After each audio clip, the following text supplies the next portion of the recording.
Xiaomi skipped the 16 and jumped straight to the 17 series to match the iPhone 17.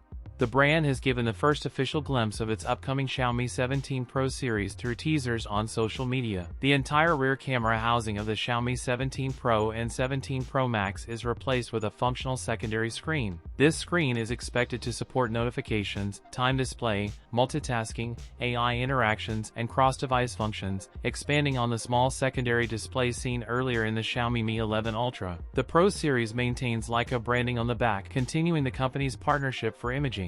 The rear camera layout has 3 lenses, with 2 large sensors placed vertically within the module and a smaller third lens alongside the flash. The Xiaomi 17 Pro will be a compact flagship, whereas the Pro Max will be its larger version. The lineup will also include the standard Xiaomi 17. All 3 models in the series will launch with the Snapdragon 8 Elite Gen 5 processor. The Xiaomi 17 Pro will feature a 6.3-inch AMOLED panel with 1.5K resolution, 1 to 120 Hz adaptive refresh rate, and a 6,300 mAh battery supporting 100W wired and 50W wireless charging. The larger Xiaomi 17 Pro Max is said to carry a 6.8-inch 2K display with 94% screen-to-body ratio and a 7,500 mAh battery. That's it for today's video. If you enjoyed it, don't forget to like, comment, and subscribe for more content. Thanks for watching, and I'll see you in the next one.